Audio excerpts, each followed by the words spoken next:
Hey, Panda Nation, you are listening to the Inverted Gear podcast with your hosts, Nelson and Hillary. Join us every week as we take you behind the scenes into our brand, discuss upcoming projects, and conversate beyond the mat with the interesting people we've met along the way. Inverted Gear Podcast, episode number 3. I'm your host, Nelson Puentes is my co-host. Hillary Witt. My business partner, wife. What else? What other titles do you have? All of them? All of them. Wear many hats. Yes, that's part of running a small business is wearing as many hats as possible sometimes. So one of the topics that have been requested is talk about how we manage 2020 as a company. Right, because it was very different. It was. As was for a lot of people. It's not. Yes, we're not the only ones affected, but it was a big change. We were not running your typical jiu-jitsu business is more likely than not. You think about it, it's a school, but we are dependent on those schools to run our business. So as more and more schools got shut down, people stopped practicing, and our main source of income went down. Well, we have a lot of products on the website. I believe something like 70-80% of our sales are actually the kimonos, the gis. So when everything shut down, our sales were down. I believe April was the worst month last year, and sales were down 95% from an average month from the year before.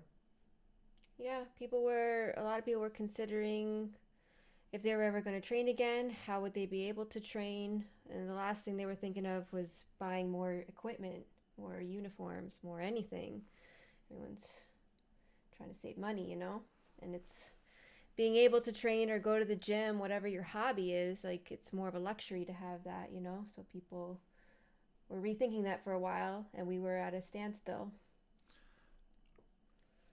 So we had a conversation and decided that the way we saw it was there was the people that would train no matter what at their academies, like they were whatever risk factors they have, they were like fine taking those risks. And then there were the people that did the risk equation and figure out their risks are too high, so they didn't want to train a regular gym or small group or whatever option. Whatever people decided, that's like there's no judgment. It's everybody. Everyone was trying to find their way. Everybody was trying like to find whether you way. ran a gym, whether you were an instructor, a student, your kids. Like people starting to wonder about their kids returning. Yeah. So we were getting a lot of feedback from. Yeah. So then we realized some people are not gonna train for about until this is over, and right. However you want to define this is over, or if ever it's gonna be over, that's completely different conversation at this point, And how can we help the people on that side of the equation? Yes, we saw it's how it's a problem we can solve, that we can help the community still be there when this was over, or when it was starting to be on at least the upswing. How can we get everyone through it too, How can we still keep people active, whether they're getting out of the house or not, whether gyms are opening or not? And when we saw that gyms were doing a lot of like the Zoom classes, that they were developing programs for at home training with dummy, training with a safe partner, or having safe groups within the school, whatever it may be, we wanted to support that. So that's when we started making we made the mats, and we actually gonna order a second. We started, I think, with kettlebells, right? Kettlebells took a while. It took a while, but that was, I think, our first. The mats was one of the first things that mats we started working on. It was like pretty quick turnaround. The kettlebells we started earlier, but it just took so long to finally get them that the mats were here months before the kettlebells.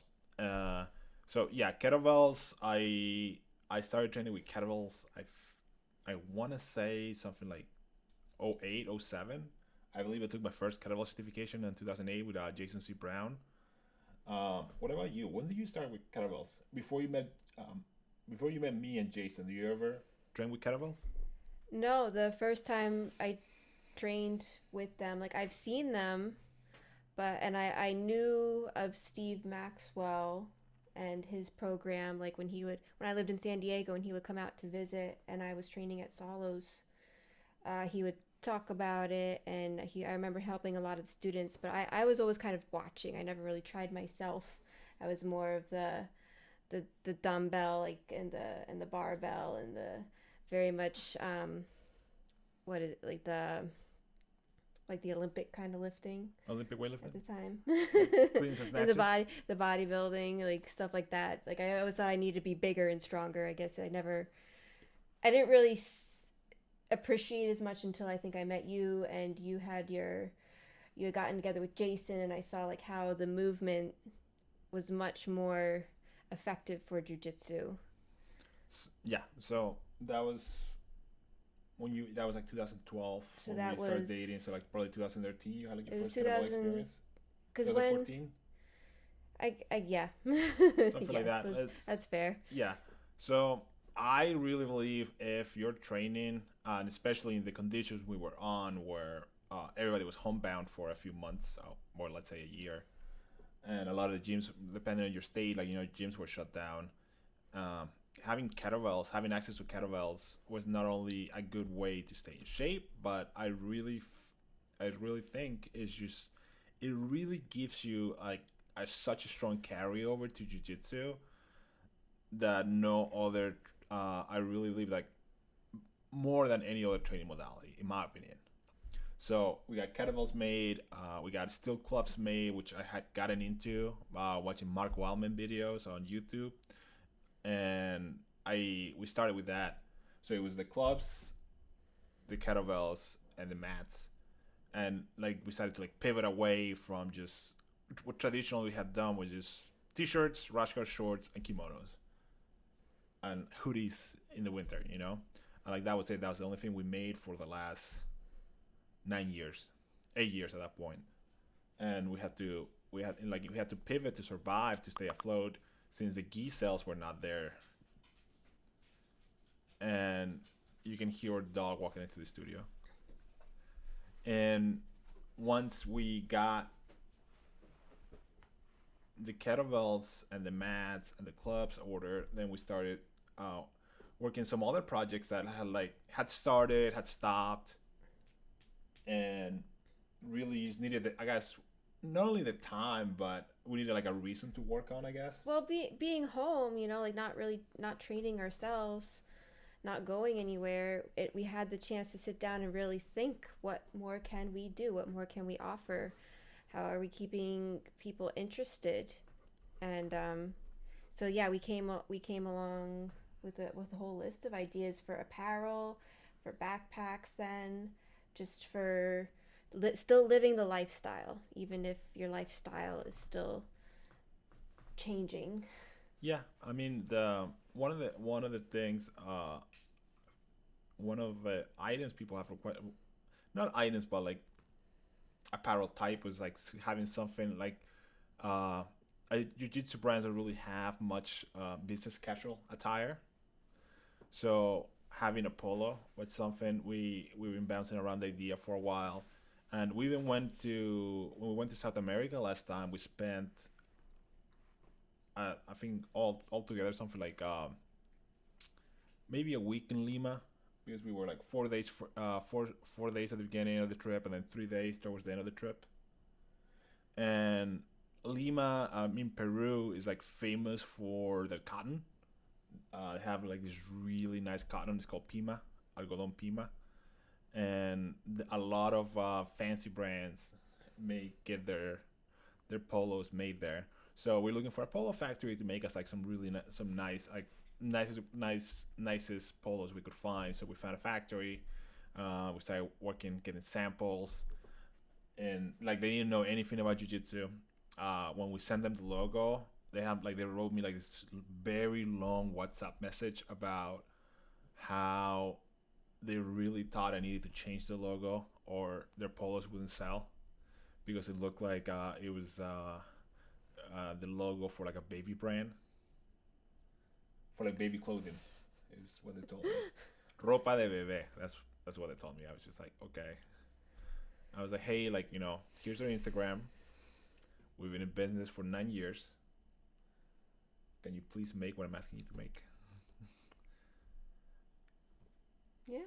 I mean, Hillary, when you were working on the polos, Right. and it was fun, like that all the little add-ons we were able to work on. Whenever you're designing anything, and when it includes like geese, backpacks, whatever you're making, one of the first things we go through is like, what is the design space? So if we're making a gi, or let's start with a gi, which is I think that's what we have the most experience with. Like the design space is what color, what material we're gonna use. Are we using a gold weave? Are we using a pearl weave? Are we using like one of the new fancier weaves? What color is the weave going to be? Are we doing contrast stitching, same color stitching? What kind of embroidery is going where? And then there's always constraints, especially with gis, because we do want, not every single gi has to, but for the most part we want our gis to be IBJJF approved. Right. I mean, anybody that approaches us about doing something for the school, I always tell them, here's some options to think about, and we always will make it competition legal unless otherwise something requested, like you want a different color, a patch, you want a certain patch or embroidery to go in a certain place that might not be allowed, but we always try to keep it the standard, so it can be worn in the gym, on the competition mats. Yeah. So to breakfast, I don't care. But so you have there's a lot of construction that goes to the outside and the inside. And so the same thing happened with the cotton shirts, right?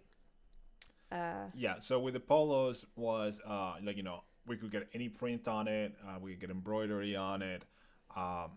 We could have the buttons, have like inverted gear or Panda Nation or whatever we wanted on the buttons themselves. What kind of label we wanted, and then there was like different options for the cut of the polo. If we wanted the split, I forget they use there was like a weird term I had to actually look up, or like the name, like the little split on the side of the t-shirt of the polo.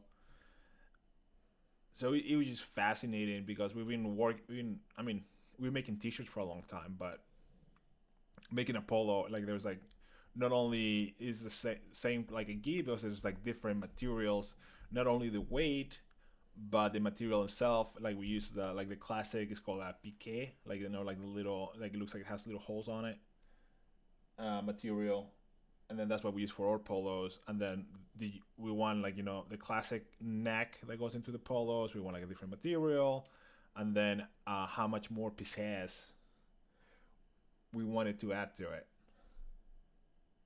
Right, because like our gis, you can add the ribbon lining, a little bit of shoulder lining, the lining if we did the side slits at the waist, any sort of, again, contrast stitching, embroidery. The options were very robust compared to just doing the usual t-shirt. So it was fun. It had a learning curve. Yeah, we also had to educate the factory. Yeah, I mean, on delivering what the customer wants. Yeah. So that was another thing, I guess, dealing with many different factories trying to get all this stuff completed, all these new products. Yes. So getting those in was an adventure. And then last minute, stuff was getting packed. And then it was it was going to poly bags, and then the poly bags had a little label with the size, the color, the SKU, so it was easier for when we were in the warehouse packing stuff, we don't make a mistake, so we see everything. And I'm looking at the embroidery, and then there was an extra stitch on the panda going from this eye to the other eye. So from the left eye to the right eye, there was one line. It looked like he was wearing glasses. It looked like the panda was wearing wearing sunglasses. But it's amazing how that one stitch changed the logo. So like I'm like, hey, like what is this? He's like, oh, like that's embroidery. That's the way it has to be. I'm like, no, no, no, no. Like that's Right. that. He's like, yeah, but it's very small, so like we need to have that there. I'm like, no, no, no, no. Like that's not what I approve, and that changes the design. Like there's an extra line there now. So they had to factory had to unpack everything. Every like it's the order was like 1,000 polos, so 1,000 polos had to get unpacked. They had to like break out tiny little scissors, and they had to cut this stitch 1,000 times, and then repack everything, and then send it away. So there was some. I mean, like that set us back probably a week. And that's because why? They skipped a step, sending you an official sample photo, right? That could have been Yeah, corrected. because they tested embroidery early on. Now it was one of the things the factory did was there was like a lot of testing. And we requested like we want Hillary send the design file and said like the panda on the chest we want it what is it, an inch and a quarter, whatever. Right. Small. Whatever like we requested, and then the factory is like, hey, we're gonna embroider a bunch of different sizes to see what looks best. When we were like, you know what, sure, like I love to see it in different sizes, so like I appreciate them taking the extra step. And they printed different sizes, and they said like, you know what, the size you chose works well, we'll go with that. I was like, okay, thank you. And like that stitching was fine, like that embroidery was fine, but then when the final, like the actual production, we never heard again until stuff was being packed. And when stuff was being packed, when like the polos were being packed, that's when I noticed the defect on this like WhatsApp message they sent me. Right. So polos got here right around Thanksgiving, right? Right. It was just in time to be able to wear your new polo to Thanksgiving dinner. Yeah. So they sold pretty well in the holiday season. They've been in BHQ since, and now we're like on the last few sizes we have left. So that was a cool project. That was something very different, and it was cool. We got to see Lima and like visit some of the factories, and looking forward to like when we go back. If traveling is a thing again, I really want to go back to Lima because the food is so good. It's this weird mishmash of like Latin food with like this very like Asian influence, both Japanese and Chinese. So there's like comida chifa. Chifa food is like the Chinese influence, and then lots of like fried rice, and like there's like this like lo mein like with like Spanish sauces, like so like tallarines verdes. It's really cool. And then there's the Nikkei food, which is a Japanese influence. So you have like the ceviches, which like they barely put lemon juice on it, like right before they serve it to you. So it's kind of like sashimi / sushi. That's my favorite. Yeah. So it's besides the chicken. Yeah. I could drink that green sauce. Peruvian roasted chicken is like world famous, and it's so good.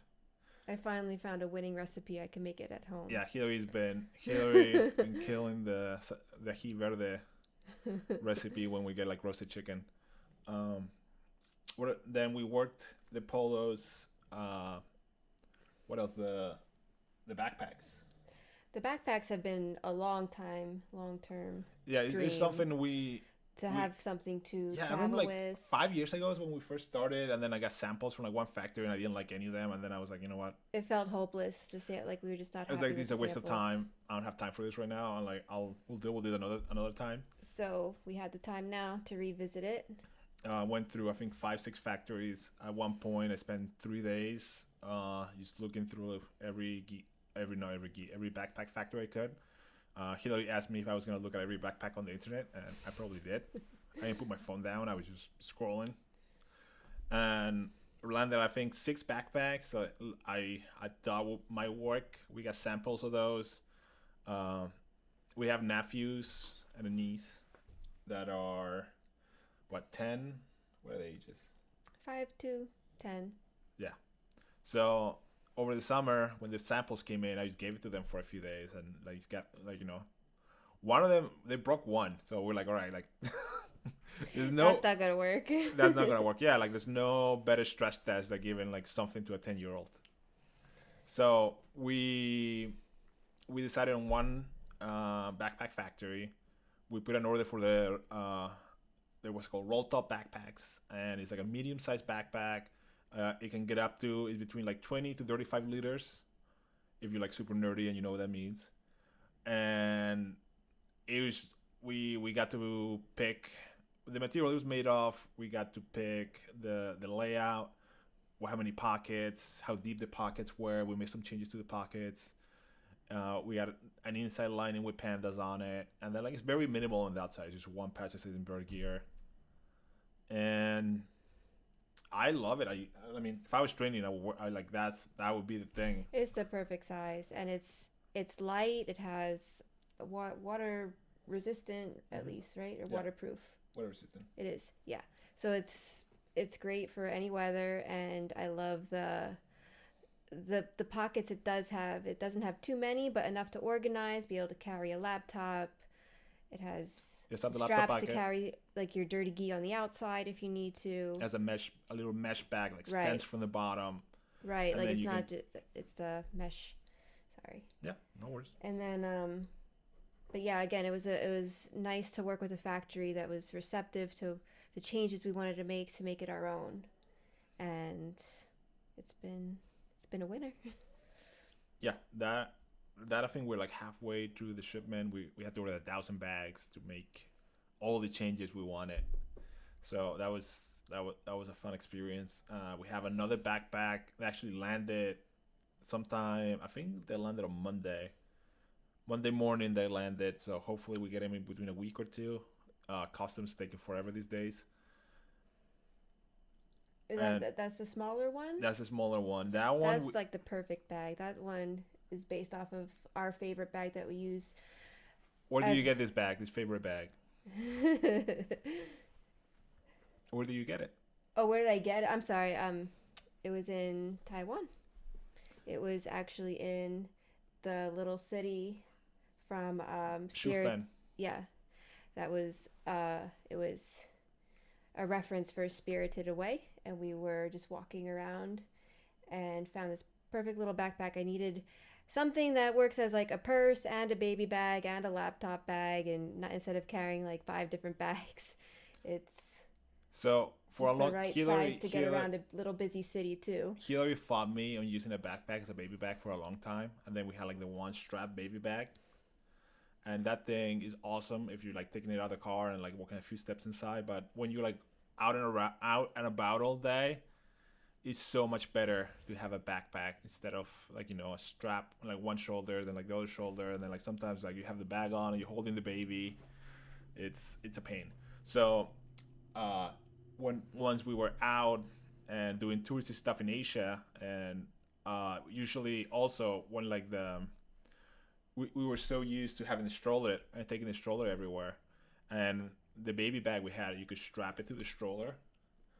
But when we went to Asia and we spent like time like very crowded subways in Tokyo, and then we were going to Thailand and Taiwan, and then like, you know, these streets are not, especially Thailand is not stroller friendly. Lots of hills or steps, and again they can be crowded. It was just made more sense to have a different bag. Yeah, so we had like the backpack, and then we had, instead of having a stroller, we had the little baby carrier. So I had like, right, we would carry Leo.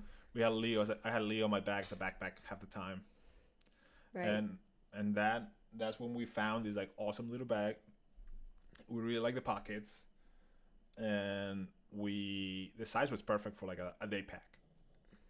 And also we're like, oh, like because it has a strap at the bottom, it's like, oh, we can strap some of the stuff at the bottom. So we made the straps a little bit longer so you could fit like a smaller gi or the gi jacket or the belt outside the bag, and then put the rest in your bag. Or if you're training no gi, you control the stuff for the no gi. Has like a hook outside for your keys or your wedding ring. So that backpack I'm really excited about. Hopefully we can start selling that in a week or two. And those were the backpack projects. Oh, also we have the fanny packs, right?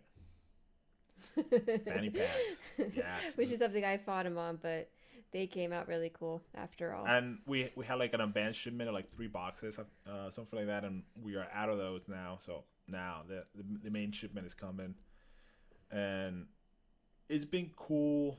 I've been like a backpack nerd for a long time. When Hillary met me the first time we went out, and I just had my back, like I had like I was still wearing like my Boy Scout like camping bag as luggage that I got when I was like 10 in Chile. And it's like this brand, it's like Chilean brand, it's called Doite, and then they make camping equipment. And like yeah, like I bought the bag sometime in the 90s. I think 1996 or something. I like I had it until like 2015 or something. It lasted like 20 years. Then I got what's the brand I really like, a Tortuga backpack. So I had a Tortuga backpack for a while. Then we went to both of us went to what, REI. REI camping bags, and then those were a little bit too big for because we went through this phase where we're doing carry-on only. Yeah, so the Tortuga pack was perfect for a carry-on size. It was like the maximum carry-on size, but it was Yeah. still a backpack, and again had Laptop bag. the separate compartments to help Yeah. you stay organized and Yeah. keep things tight. So that's what we're working on So now. that's next. We are in the second samples coming. We're now making a larger bag. a larger bag, like maximum, like 45 liters. That's like, and then like there's like the specific measurements for what's the maximum size you can bring into a plane so it fits on the overhead bin.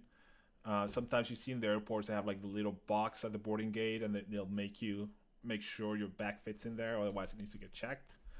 And we travel, man, all over the place. Use one bag. So we had a lot of experience, and we got to nerd out with the factories. Like we want this, we want this, we want this kind of material. And my sister actually, we haven't traveled for over a year. My sister just took a flight to Miami. She took one of the samples, and she had positive feedback. So we're excited about it. I really like how it came out. So hopefully we'll be able to share that with you guys by I want to say August, September probably. Everything's moving slower these days. We'll have it's either a big training bag, or if you're ready to travel again, we got you. Right. Got that big maximum size carry-on coming, and I'm super excited about it. So kettlebell backpacks. Oh, should we talk about the shoes? Sure. So they just arrived, so it's yeah, they just arrived. We're actually waiting on the shoe bags. we need the So they're not listed yet for that reason. The shoe factory was giving me a hard time about package to be complete. making the shoe bags how I wanted them to be made and the colors I wanted them to be made. So I was like, you know what? I'll talk to my guy. So we called our gi factory, and then they got it done. And the shoe bags are coming with our gi shipment. Yeah, So if you're familiar with our gis, all our gis come in a custom gi bag. And to complement the known item on our brand list, we wanted our shoes to come in a nice little bag as well, instead of the typical bulky cardboard box. yeah. Wanted something you could reuse. So I am from Chile. I was born and raised there, and there's these kind of shoes that are very popular down there. The rope bottom shoes. In South America, they call alpargatas. Spain, sometimes they're known. Europe, they're known as espadrilles. They're like very similar. There might be a different type of rope at the bottom, which is the difference, and then what kind of materials on top. They've been popularized in the U.S. Over the last, I would say, over 10 years now, because Tom's has been around for a while. But the real Tom shoes were they were made in Argentina. They were like alpargatas made in Argentina, and they kind of he brought them here and like become popular in the U.S. and there's Tom's, there's like a bunch of other brands that make these rope bottom shoes. So that was one of my first like business ideas when I was like starting the company. I was like, oh, maybe we can sell alpargatas, and then like I started like asking friends like, will you wear this shoe? And they were like, yeah, like, I got a pair. I was like, you got a pair? He's like, yeah, Tom shoes. And like, I had no idea what Tom shoes were until somebody wrote it up. And then I was like, okay, like maybe I shouldn't go with alpargata idea. I just concentrate on geese for a little bit. So fast forward until the pandemic, and we wanted to make more apparel. And I was like, hey, like, it'd be really cool to make a pair of alpargatas rope bottom shoes with gi material on top. Right. So again, back to searching factories that will work with us, allow us to change. I wanted to make a bunch of changes. Like Sanux, they used to be awesome because they had like a wider. Like I love slip-on shoes. I've been wearing those for a long time, and a lot of like the slip-ons for men are like very narrow, and I have like this wide jiu-jitsu feet from being barefoot all the time. Your foot widens, and I love having white feet, so I don't want I don't want to be constrained anymore. So I love lens shoes we've been wearing all the time now because they make like this very nice like minimal shoes, zero drop, and like a white toe box is the term they use.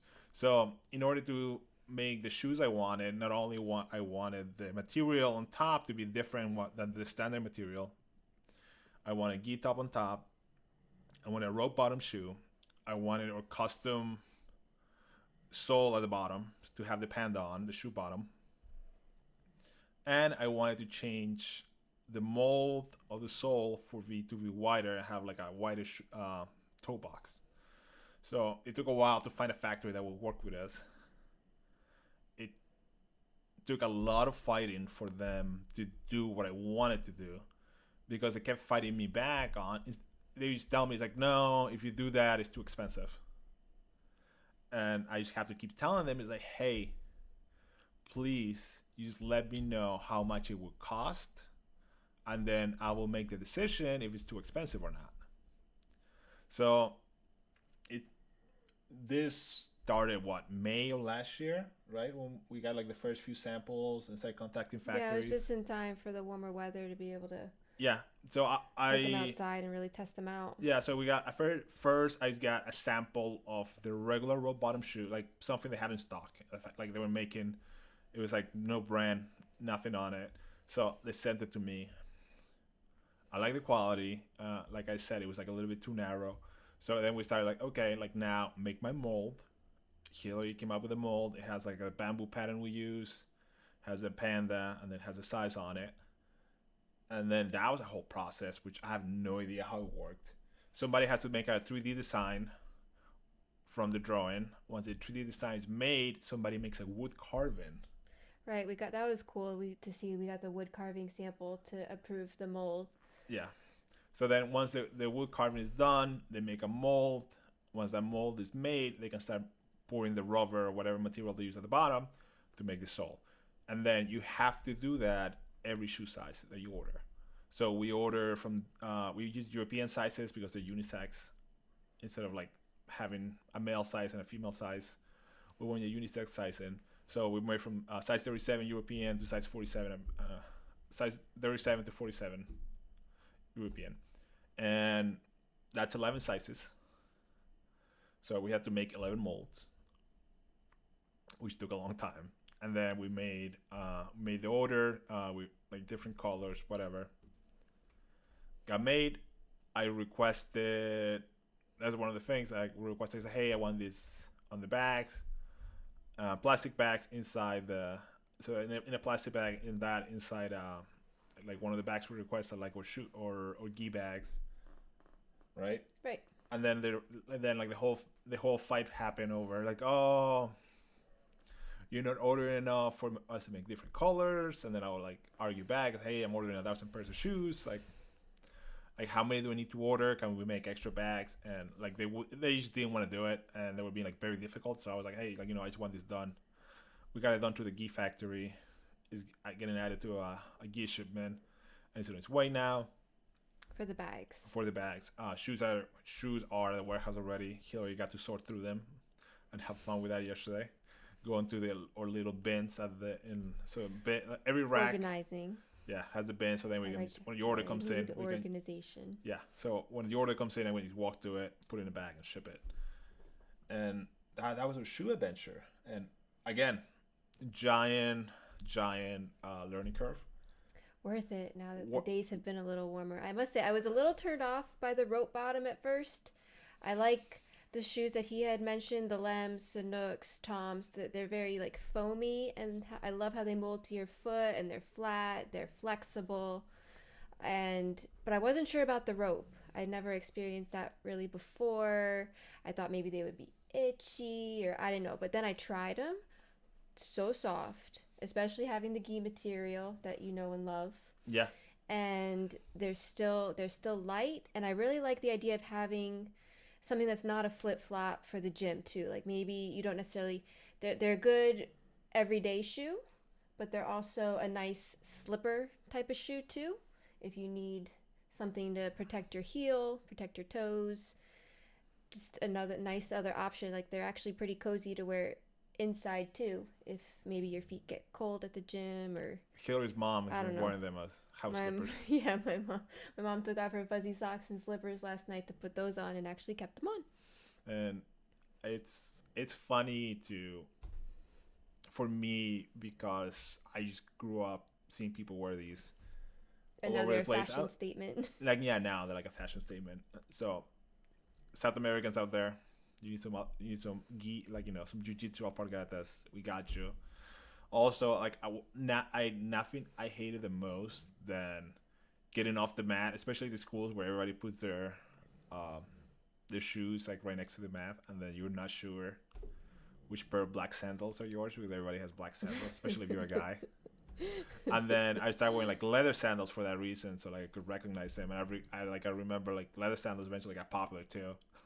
I remember one time leaving the gym, you were wearing two different flip flops. Like they might have looked the same, like in a shadow. They were both brown flip flops, but they turned out to be like two different. Yeah, somebody like left in a hurry, like and took before one I of yours left by accident. Yeah, and took like one of his and one of mine. I'm just like, oh man. At least you caught up with him later. Yeah. So, man, that was shoes of the alpargatas that was a process. But we're glad they're here. I'm glad they're here.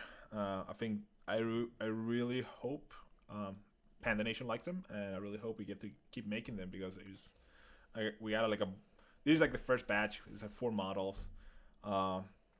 Hopefully we did a good job picking the sizes, and we can always next batch we can make more sizes. Next batch we can make more colors.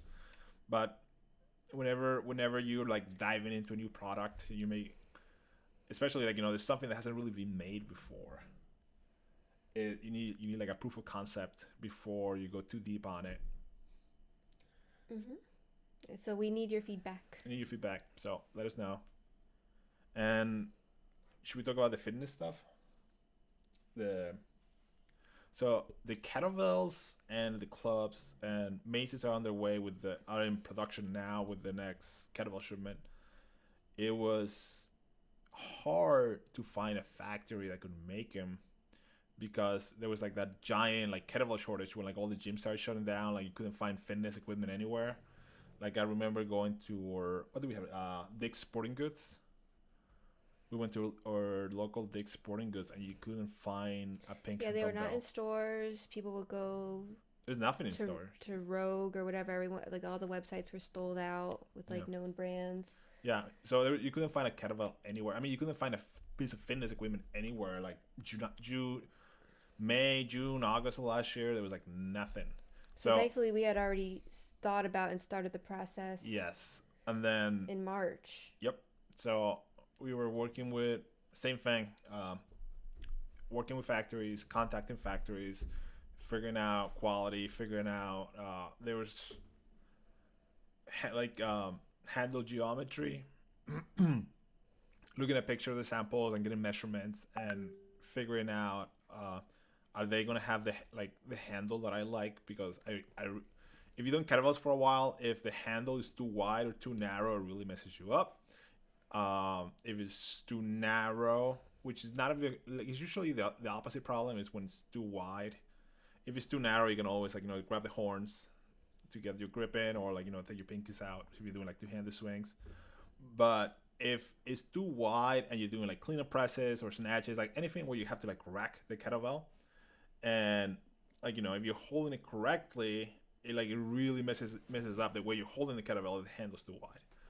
And finding the right handle on the right side and making sure they were casted from one piece, and then when you're casting the ball and then welding the handle on, which was a very common problem with the earlier kettlebells, early mid 2000s, that was happening. And then you would drop a kettlebell and then the handle would go flying, so that was a mess. So our kettlebells single piece casted, powder coated, handle geometry is on point, very nice. They did a very good job after the kettlebell's handed, they needs to get what's the word, Dremel, like the little like sander thingy.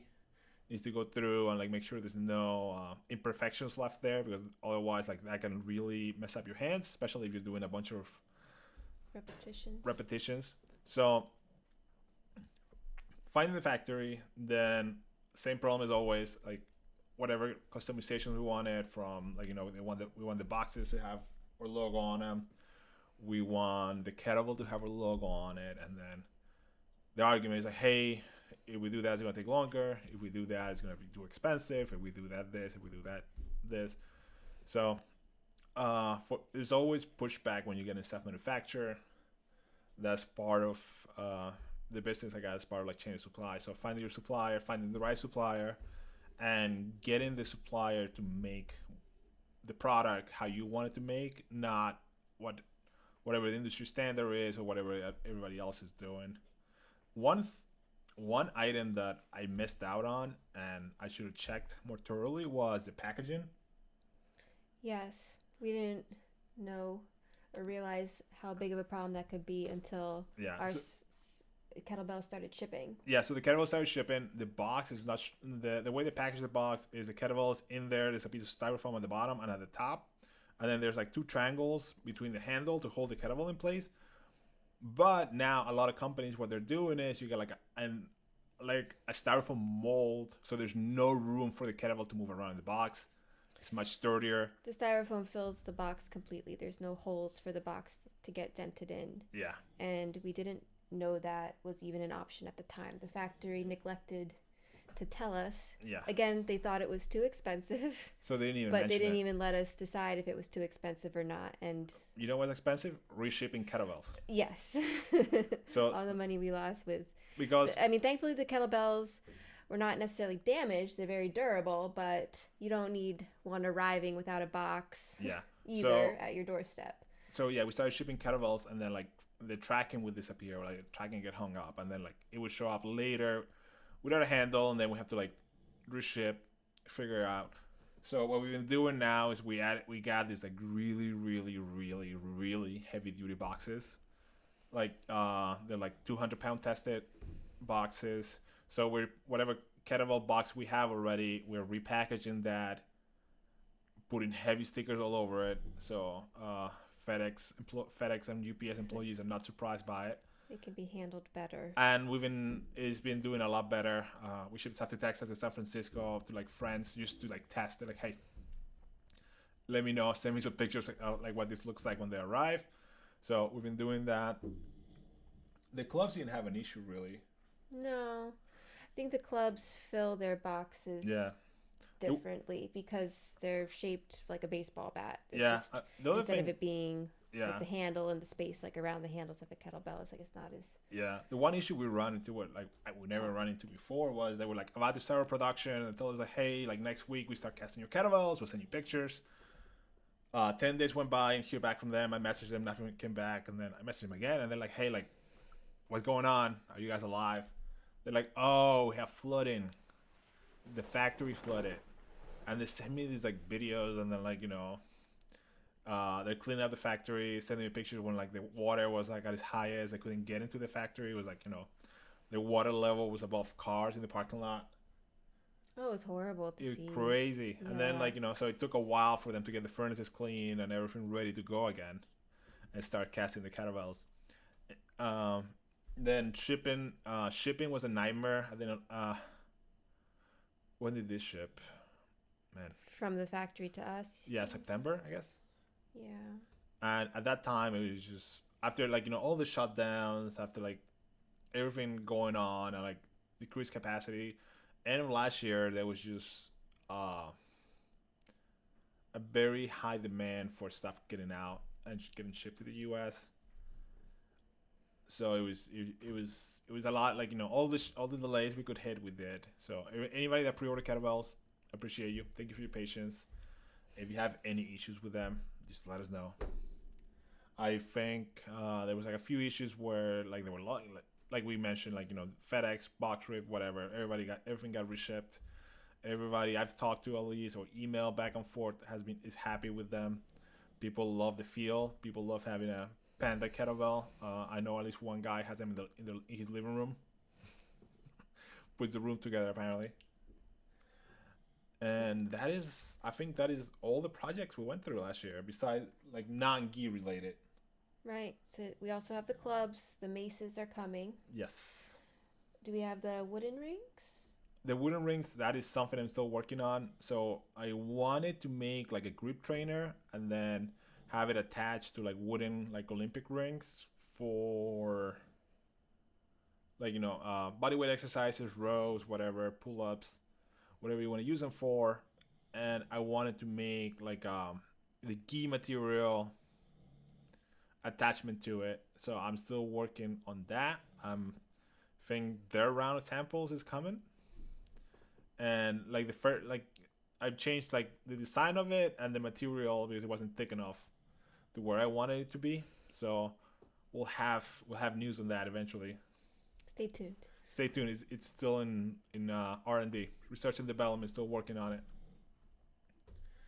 And I think that's about it. That's all the projects. That was more like we had never developed so many things in a year.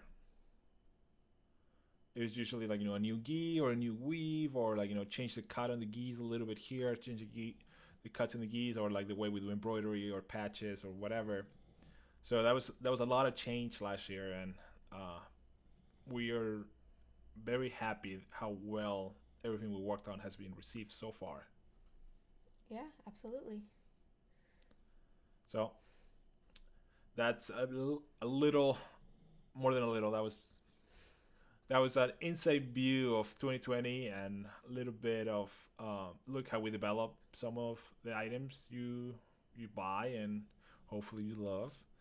And appreciate the process. And hopefully you appreciate the process and all the back and forth, and like understand like a lot of times we want to do different things. It's just everything just takes time. So looking forward to bringing you more of this kind of stories. Give us some feedback. What would you like to hear? We're all ears. We're all ears. Thank you. Thanks. Thank you for listening, Panda Nation. We hope you enjoyed this episode of the Inverted Gear podcast. You can find us at invertedgear.com as well as your favorite podcast app.